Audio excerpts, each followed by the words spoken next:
That didn't work out. What? We'll just edit this shit out. Don't worry about it, Brett. Let's try again. Was that on like a tape deck? What is it? I think he was rushing across to get the mic on it. No, I don't know what the hell that was. Oh my God. You record on a reel-to-reel? What is it? That has to stay in the fucking video, I swear to God. All right, I'll somehow edit it in. Oh, by the way, you might want to share your screen, because remember, that's how it works. Yeah. And now, we welcome to the Straight Red Card, the destroyer of all things Dozy Altidore, the reamer of all things Tim Ream, the mocker of all things Matt Miazga, the man with an actual pleasant-sounding English accent, an English accent that is totally discernible, the Dalai Lama of your mama, the field general of the non-ephemeral, the host of the worldwide soccer show, Simon Allen.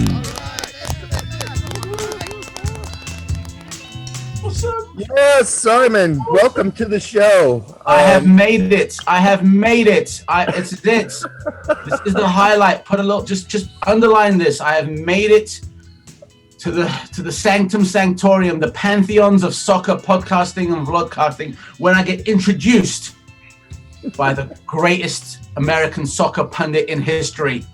Thank you, gentlemen. I am going to retire after this. This is great, and don't do that.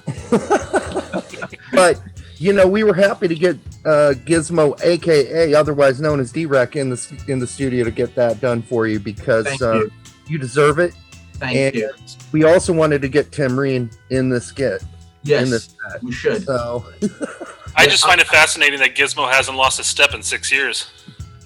well, I'm so happy, guys, that Gizmo did that, because it absolutely has made my month.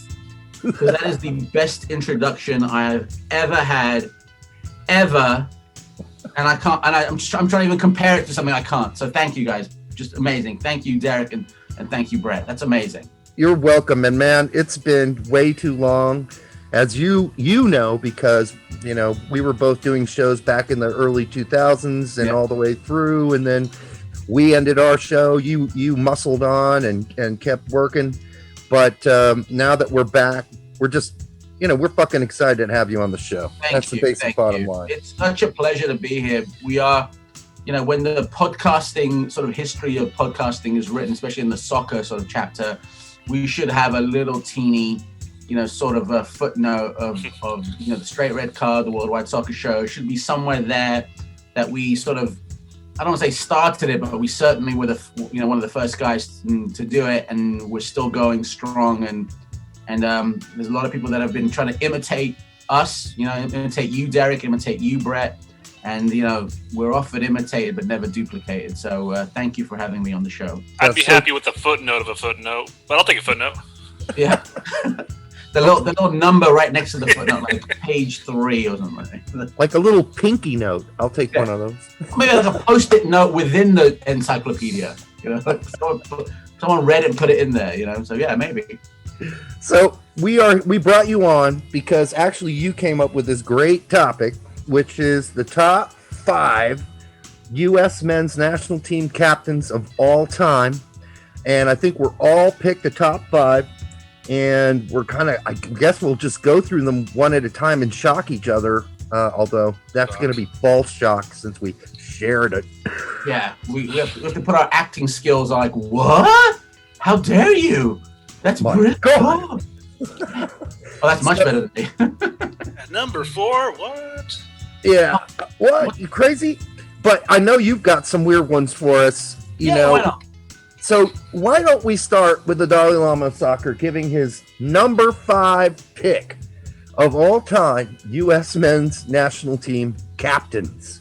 Thank you. Well, thank you. That's number 5. I thought I would just absolutely pissed everyone off by putting him on the list, and or making people think, and slash or trying to get as much emails for you as possible. So number 5 I put down Robert Frederick Chelsea Moore, better known as Bobby Moore, the World Cup winner for the 1966 squad of England, who played for West Ham United 545 times. Ended up in Fulham. He was actually born in Putney, where I hanged out at the Larrick pub. Came to the United States, played for the San Antonio Thunder, then the Seattle Sounders.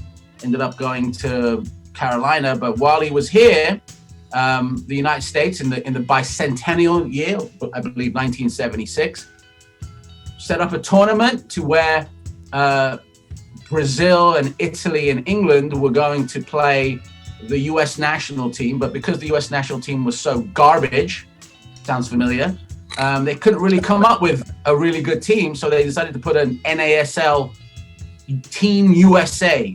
And so as that was going on, the other teams supposedly, folklore says, they didn't know that it wasn't the USA national team.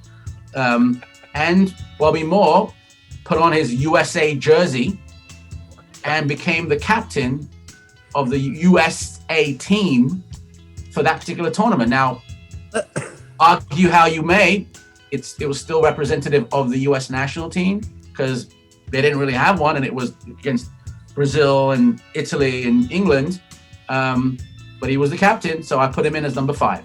So why didn't, if there were apparently absolutely no restrictions as far as who could play on your team, why didn't we just go get Pele, Beckenbauer? Why didn't we just stack that team?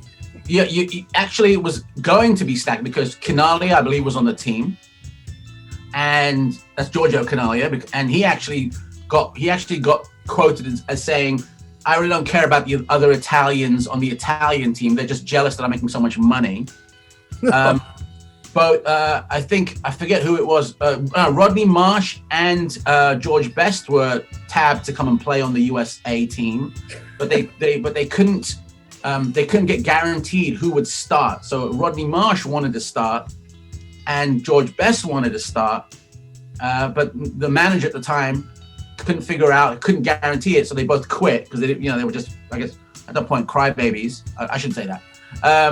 And just like the NASL, the goalkeeper and a couple of the defenders were American, but the rest were essentially. So in this tournament, you just literally did not have to be a citizen of the country you play for. What happened was that I guess U.S. Soccer couldn't figure out, didn't want to get just blown out by these teams. They just didn't want to get embarrassed in the bicentennial year. And again, this is folklore, right? I mean, if you have insider information, just email us.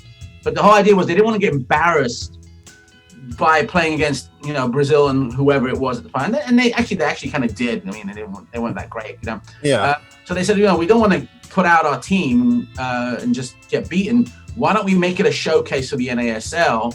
And so we could attract more players to come over here. And, because if we put out the Americans, that we're probably going to get beaten really badly and no one's going to want to come over here. So I will leave it to you, Simon, to bring up a number 5 who will actually contribute this much information. This is phenomenal. It's awesome. So is it too late for me to pick Bobby for my number 5 and take off Will Trapp? Yes.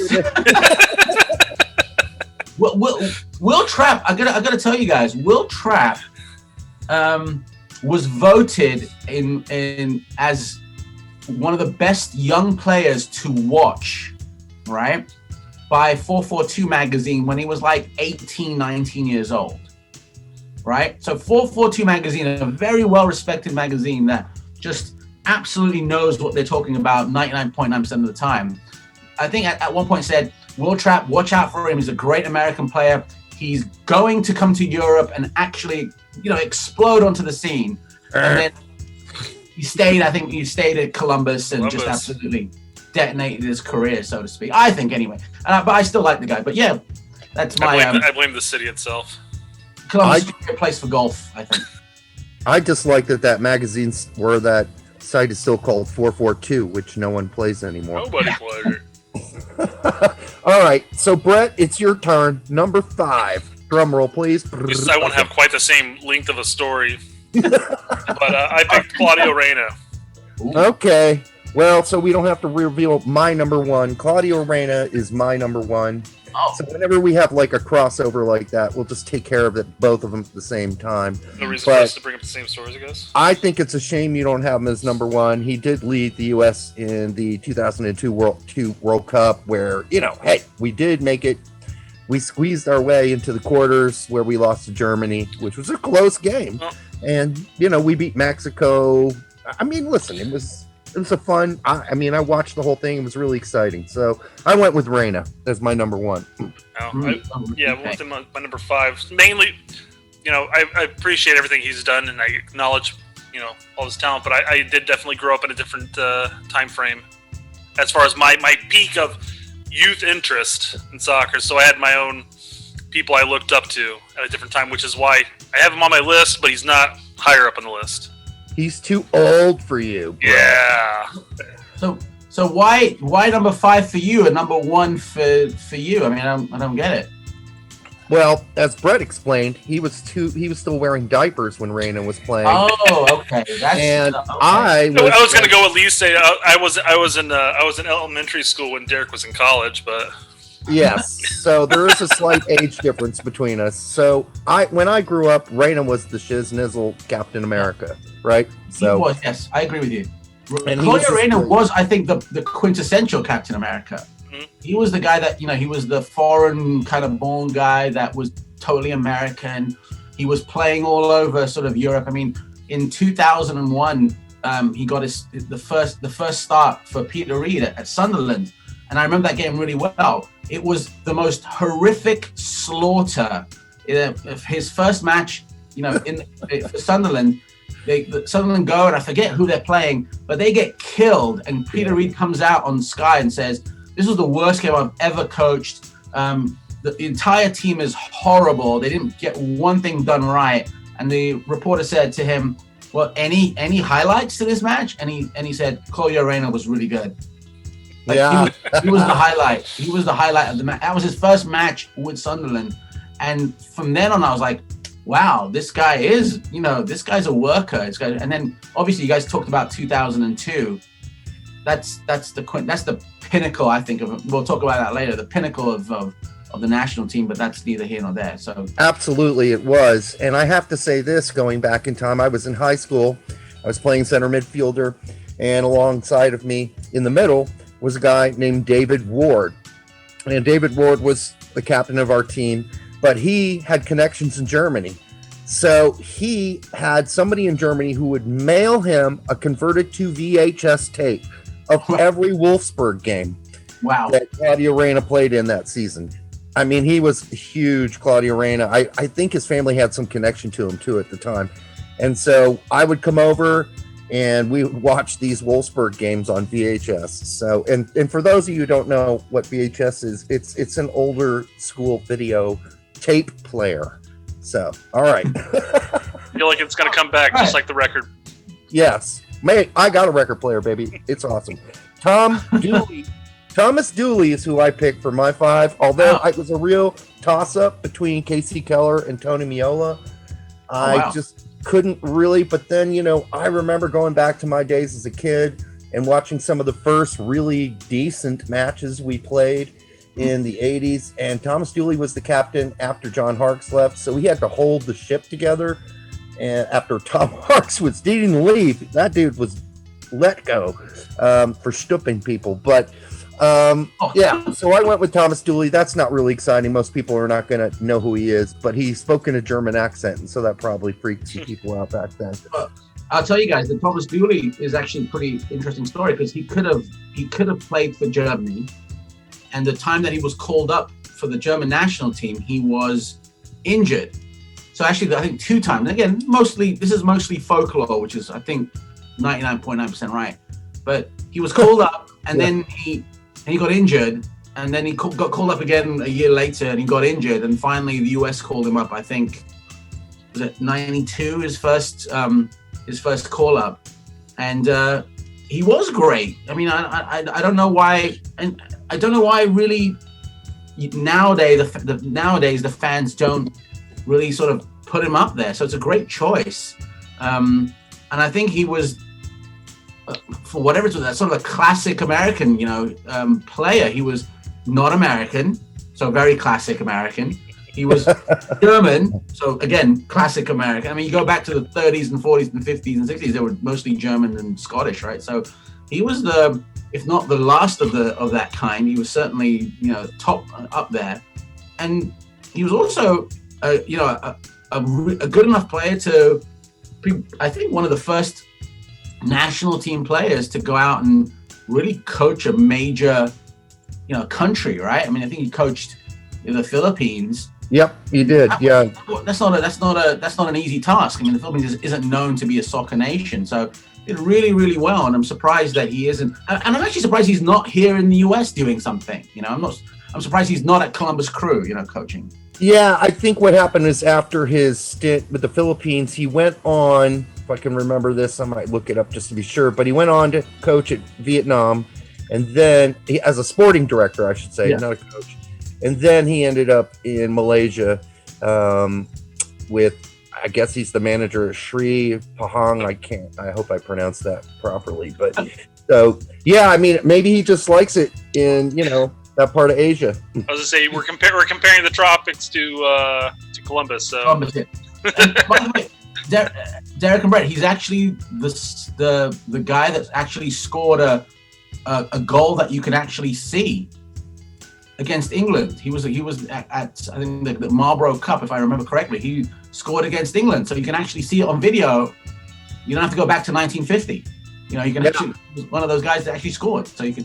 So I don't know why he's not a legend, and it was probably his German accent. Yeah. Wasn't it? Let's jump back to you saying we don't have to go back to 1950 to see a goal against England. Yeah. What about 2010? Well, he did it in 92, I think, or 90. Okay, well, I thought you were saying that we don't have to go back to the 50s to see a goal scored against England. Yeah. Good point, Brett. Who did score that goal? I Dempsey. Can't even remember. Well, yeah, it was Clint. That's right. Yep. I mean, it was I'd probably give more credit to the English goalkeeper at the time. Yeah, Green. It went through. It basically dribbled through Green. Green kind of like gifted us a goal. All right, so